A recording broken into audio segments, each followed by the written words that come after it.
So what else? How else can we obtain a mandate for governing? We could turn to authorities, natural law, religious law. Governments today are still founded on religious principles. Arguably the most powerful nation in the world, America, is founded on religious principles. It's a very religious state still. Or perhaps we should judge a government and provide it therefore with a mandate or authority to govern, legitimacy, according to what it proceeds to do, its actual behaviour.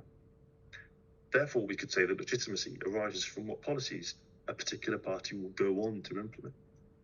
Let's just say for a moment that the party wins an election. It's conferred a mandate for governing. However, it proceeds to be an abhorrent party and has no idea how to rule. Does it still have a mandate for governing? If the people tear down the government and storm the parliaments and introduce some sort of French revolutionary regime, does it still have a mandate for governing? I don't think so. So therefore, we could say to an extent that legitimacy may derive from a party's behaviour, from the effectiveness of its policies. So there's already a number of nuances here. We begin with the question of how does a government obtain a mandate to govern? How does a party obtain a mandate to govern? But some of the nuances with this question are dealing with the technicalities. We'll come on to these, but things like automatically conferring.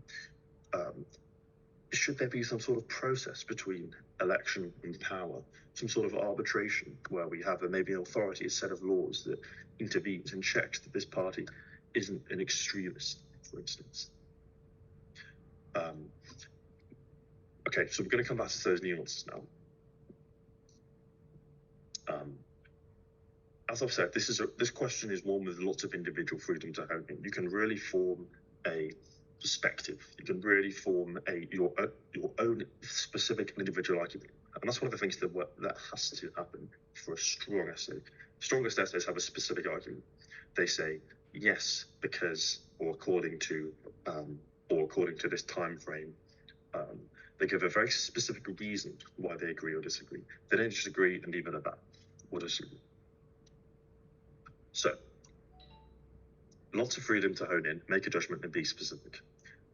Now, I'm going to touch on some roots of inquiry. I think it's worth taking a second to break down some of these specific elements of the wording as I highlighted in the beginning of this session. So, we've talked about mandate.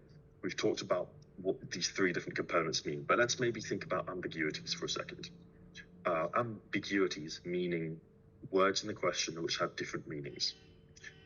As I said, politics and history and humanities subjects, social sciences aren't scientific, they're not absolute. So a lot of these words which we're dealing with have different meanings, they're not final. So a free and fair election means different things to different people.